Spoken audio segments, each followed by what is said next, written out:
বিচার দিবসে মানুষ সবকিছু ভুলে যাবে, মা তার সন্তানকে ভুলে যাবে। ইয়াউমা তারাউনাহা তাযহালু কুল্লু মুরদিআতিন আম্মা আরদাআত, সেই দিন প্রত্যেক স্তনদানকারী মা তার সন্তানকে ভুলে যাবে।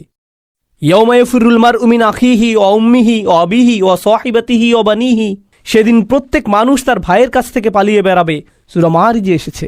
ওয়া ফাসিলাতিল্লাতি তুই, তার মা, তার স্ত্রী, তার সন্তান, তার অভিভাবক, তার গোটা গোত্র, সে তাদের সবার কাছ থেকে পালিয়ে বেড়াবে। সে কারো সাথে কোনো কিছু করতে চাইবে না।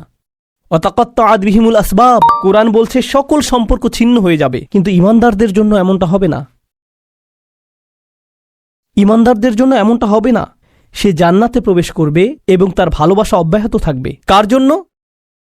তার লোকদের জন্য, যারা হলো কাফির এবং নবীদের শত্রু, কারণ তারা এখনো জীবিত এবং এখনো তাদের আশা রয়েছে। আপনি এমন মানুষের উপর আশা ছাড়বেন না যারা এখনো জীবিত। আর আল্লাহ এমনভাবে আমাদের কাছে বর্ণনা করেছেন যেন তিনি তখনও ঘটনা দেখছিলেন। আল্লাহ তাকে দুনিয়ার ক্যামেরা ভিউ প্রদান করেছিলেন যাতে তিনি দেখতে পারেন যে কি ঘটছে। আর তিনি জান্নাত থেকে দেখে বলছেন যদি তারা জানতে পারে। তিনি বলেননি যে যদি তারা জানতে পারত, আলিমু, বরং তিনি বলছেন ইয়া লাইতা কওমি আলামুন, যদি শুধু তারা জানতে পারে। তিনি এখনই দেখছেন কি ঘটছে, আল্লাহ তাকে দেখাচ্ছেন। সুবহানাল্লাহ। আর তারপর আপনি বুঝতে পারেন যে একনিষ্ঠতা আসলে কি।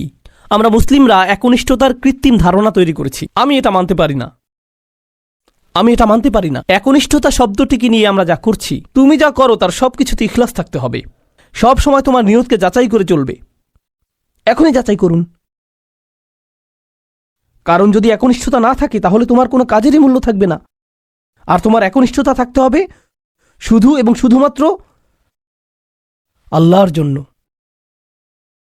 আমি এর সাথে দ্বিমত পোষণ করব, আমি জানি। এখনই আমাকে হত্যা করতে আসবেন না। রাসূল সাল্লাল্লাহু আলাইহি সাল্লাম একজন মানুষের কথা বলছেন যে অনেক পাপ করেছে, অনেক পাপ। সে নামাজ পড়ে না, কিছুই করে না। একদিন সে হাঁটতে হাঁটতে একটি তৃষ্ণার্ত কুকুর দেখতে পেল। তৃষ্ণায় কুকুরটির জিহ্বা বের হয়ে আছে। আর লোকটি সিদ্ধান্ত নিল যে নিজে পান করার আগে সেই কুকুরটিকে পান করাবে। শীঘ্রই লোকটি মারা গেল আর আল্লাহ তাকে জান্নাত দান করলেন। হ্যাঁ, আসুন ঘটনাটা খেয়াল করি। এই লোকটি, সে কি বিশ্বাসী? আমরা জানি না। সে কি নামাজ পড়ে? না। যখন সে কুকুরটিকে পান করাচ্ছিল, সে কি বলেছিল যে দাঁড়াও, আগে নিয়তের ইখলাস এনে নেই, আমি শুধু এটা করছি আপনার জন্য, ইয়া আল্লাহ, কুকুরের এই বের হয়ে থাকা জিহ্বা আমার কাছে মূল্যহীন, আমি শুধু আপনার সন্তুষ্টি কামনা করি, আর তারপর আমি কুকুরটিকে পানি খাওয়াই। তিনি এমনটা করেছিলেন? তিনি শুধুই কুকুরটির জন্য খারাপ বোধ করেছিলেন এবং কুকুরটিকে পানি পান করিয়েছিলেন, তাই না? তো কুকুরটির জন্য তার উদ্বেগের ব্যাপারে তিনি একনিষ্ঠ ছিলেন, তার ইখলাস ছিল, তাই না? এখানে এই ঈমানদারটি তার লোকদেরকে ভালোবাসেন, কিন্তু তিনি কি বলেছেন যে এটা যদি আল্লাহর জন্য না হতো তাহলে আমি আমার লোকদের ঘৃণা করতাম। তিনি এজন্য তাদেরকে ভালোবাসেন কারণ তারা তারই লোক, আর এটাই তার লোকদের জন্য একনিষ্ঠতা।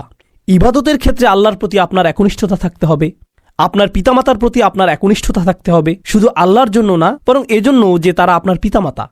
আপনার একনিষ্ঠতা থাকতে হবে অন্য মুসলিমদের জন্য, কারণ তারা আপনার মুসলিম ভাই। আপনার একনিষ্ঠতা থাকতে হবে আপনার প্রতিবেশীর জন্য। আপনার একনিষ্ঠতা থাকতে হবে আপনার কাজের প্রতি, আপনার লেখাপড়ার প্রতি। আপনার একনিষ্ঠতা থাকতে হবে আপনার ব্যবসায়ের অংশীদারের প্রতি। এই সব কিছুই একনিষ্ঠতা। আপনি কৃত্রিমভাবে এটা বানাতে পারবেন না। না, আমি তোমার বন্ধু হতে পারবো না, কারণ এটা আল্লাহর সন্তুষ্টির জন্য না। আমরা শুধু একসাথে বাস্কেটবল খেলবো আর এটা আখিরাতে আমার কোনো কাজে আসবে না। আমি জানি না কে এই অদ্ভুত কথা আপনাকে শিখিয়েছে। যখন আপনি আপনার নিয়ত যাচাই করছেন বাস্কেটবল খেলায় বল ছোড়ার আগে, কারণ এতে কোনো ইখলাস নেই, এটা এইভাবে কাজ করে না। আমাদের নিয়তের পরিচ্ছন্নতা থাকতে হবে, এটা নিশ্চিত। আমাদের নিয়তকে পুনরায় যাচাই করতে হবে, এটা নিশ্চিত। একনিষ্ঠতার গণ্ডি আল্লাহর প্রতি একনিষ্ঠতার চেয়েও অনেক বেশি। এই একনিষ্ঠতা তার সকল সৃষ্টির প্রতিও প্রযোজ্য। মানুষের প্রতি আপনার নিয়ত পরিচ্ছন্ন থাকতে হবে, কৃত্রিমভাবে নয়। তো এই ছিল তার নিজের লোকদের প্রতি ভালোবাসা, এমনকি জান্নাতে যাওয়ার পরও। এখানে আল্লাহ আসলে বর্ণনা করছেন যে মানুষের প্রতি ভালোবাসা হলো জান্নাতি মানুষের গুণ। আমি আবারও বলছি, নিজের লোকদের প্রতি ভালোবাসা হলো জান্নাতি মানুষের গুণ। তো যখন আপনি এমন মুসলিম দেখেন যারা সব সময় মানুষের প্রতি রাগান্বিত, তারা সব সময় অন্য মুসলিমদের প্রতি রাগান্বিত, তারা নিজেদের পরিবারের প্রতি রাগান্বিত, তারা সবচেয়ে বেশি রাগান্বিত অমুসলিমদের প্রতি, তারা রাগান্বিত, এটা জান্নাতি মানুষের গুণ না। ইয়া লাইতা কওমি ইয়ালামুন। এখন তিনি এই বক্তব্যটি দিলেন তার লোকদের প্রতি।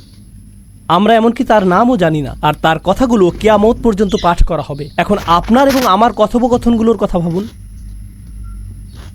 আমরা কথা বলি আইফোন নিয়ে, আমরা কথা বলি গাড়ি নিয়ে, আমরা কথা বলি খেলাধুলা নিয়ে। এই কথাগুলো কোথায় যাবে?